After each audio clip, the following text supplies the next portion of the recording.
இன்றைய தினம் யாழ்ப்பாணம் டிசிசி கூட்டம் மாலை 1:30க்கு ஆரம்பமாக நடைபெற்றது. அந்த கூட்டத்திலே பல விடயங்கள் மக்களின் அபிவிருத்தி தொடர்பாக ஆராயப்பட்ட வேளையில் அங்கே சில துரதிருஷ்டவசமான சம்பவம் நிகழ்ந்தது. அது நேற்று இன்றைக்கு மட்டுமில்லை, தொடர்ச்சியாக நடந்து வருகின்றது. அதை பார்க்கின்ற பொழுது ஒரு பாராளுமன்ற உறுப்பினர் இன்னொரு பாராளுமன்ற உறுப்பினர் பார்த்து நாய்க்குட்டி என்று பேசுகிறார். இன்னொருத்தர் படிப்படியில் நாய் வே என்றுலாம் பேசுகிறார்.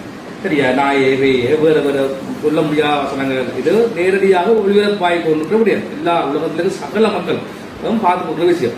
யாழ்ப்பாண மக்கள், படித்த மக்கள், பண்பான மக்கள் என்று சொல்லப்படுகின்ற இந்த நேரத்தில் இப்படி மாறி மாறி அடிபடுறது எல்லாம் ஒரு சவநாரியம் இல்லாத விடயங்கள். சவநாரியம் இல்லாத உடனே பிடிச்சி வெளியில கலைச்சி விடுவோம் விண்ணப்பத்தில்.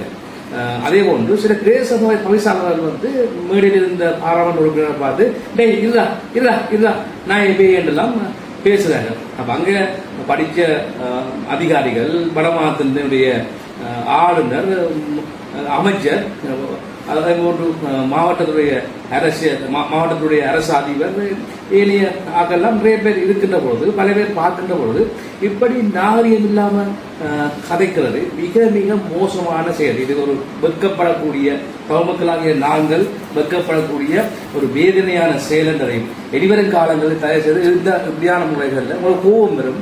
கோபத்தை அடக்கி வைத்து அல்லது நாகரிகமான முறையிலே ஜென்டில்மேன் பாலிடிக்ஸை செய்ய வேண்டிய நேரத்தில் தமிழ் மக்கள், உண்மையை வடகிழக்கு தமிழ் மக்கள் யுத்த காரணமாக பல வழிகளில் நம்ம இழந்தவர்கள். அந்த மக்களுக்கு நாங்கள் நல்லதை கற்றுக் கொடுப்பதற்கு தான் அரசியலுக்கு வந்தமே தவிர நாய்மாரி அடிபட்டு கொண்டதற்கு நாங்கள் வரையில்லை. தயவுசெய்து இப்படியான அடிபடுறது, பேசுபடுறது, குத்துப்படுற விடயங்களை எங்கேயாவது போய் ஒரு மீடியாவுக்கு போய் சொல்லிட்டு போகும்போது தயவுசெய்து இப்படியா சபநாரியப்பட்ட விடயங்களை செய்யக்கூடாது. அப்படி நடந்தால் அந்த கூட்டத்தை நாங்கள் இனிமேல் புறக்கணிக்க வேண்டிய சூழல் வரும். எனவே அப்படியான விஷயங்கள் தொடர்பாக மிக மிக கண்ணியத்தோடு நடந்து கொள்ளுமாறு நான் அன்போடு கேட்டுக்கொள்கிறேன். நன்றி.